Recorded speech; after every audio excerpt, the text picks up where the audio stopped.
I went into prison at 57 years old and with a medical condition. So like Kimba, I've had some medical experience inside. Yours was a happy occasion despite the place. Mine was to have my breast cut off.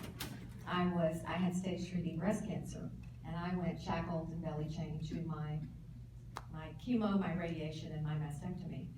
My roommate, my cellmate, died of medical neglect because she was 25. She was terribly sick, and the prison wouldn't give her a blood test. She had leukemia, and in 2 months she was dead. So I've seen that side of it. If you had told me as a privileged 57-year-old white woman suddenly finding herself in prison, what I was going to see and experience there, I would have said, not in our country. We don't treat people that way. Ha ha ha ha. I was wrong. We do. I saw and experienced things that I just couldn't believe. How could we do this to human beings? And how could we waste the money? And I learned so much because I used to be a teacher, and once a teacher, always a teacher, right? And I knew education, not incarceration, is the cheapest form of crime prevention, right? Everybody knows that. So what can I do about this? 7 years in prison and teaching, working, and realizing, thinking that education is the key. I truly believe education is the key. But when I got out, I realized we had to do something differently. What can we do? I started a program to take education into the prison. I went into the women's prison where I had lived, bringing a leadership program, and in 6 years we had a 11% recidivism rate for our graduates. Pretty good, huh? But out of the 4,300 women in that prison, we only touched 600. So we're spitting in the ocean, right? There are all these incredible programs out there, but how many people do we actually touch? One of the things I heard inside was a mantra. Nobody cares about inmates. Nobody cares. Nobody cares. How many of you are exes like me? Anybody want to raise their hand? Yay! Okay, thank you for your work, and brothers and sisters. No, you've heard that mantra, right? Nobody cares about inmates. I realized after speaking at an event where Desmond and I were together in Florida, when with Van Jones's event, that we had to make people care. I got out of prison and I was so lucky. I went to live with friends in a beautiful house on a golf course. Yes, I went from one gated community to another gated community, and it was a lot better.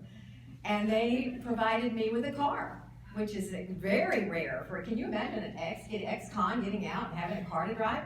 And one day I'm getting gas, I've been out about 3 weeks, I'm counting my pennies, and I'm getting gas, and a homeless guy comes up to me and asks me for some spare change. I think this is a very hard way to make a living, but I'm counting my pennies. And I said, "Oh, sir, I am so sorry, but I just got out of prison." And before I could finish, the homeless guy threw up his arms and said, "Lady, congratulations, welcome back." Did anybody say welcome back to you? Nobody said it to me. We don't say welcome back. We say, have you ever been convicted of a felony? Check the box.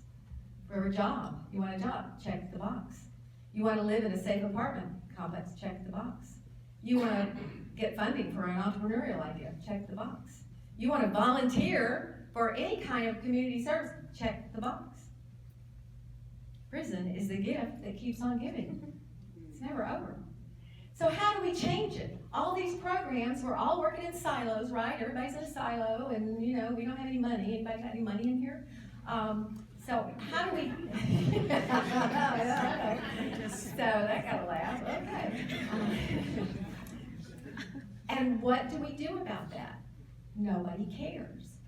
How do we get people to care? So I have started Reinventing ReEntry, a think tank to bring people together to shift the culture of America.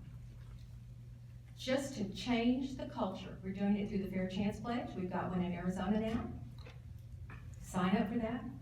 And we're creating a think tank of the best minds. If you want to join us, please do. We want people to think outside the box instead of checking the box.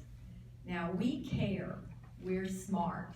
We can do this. Even though there's a shift in who's going to lead us, we can do this.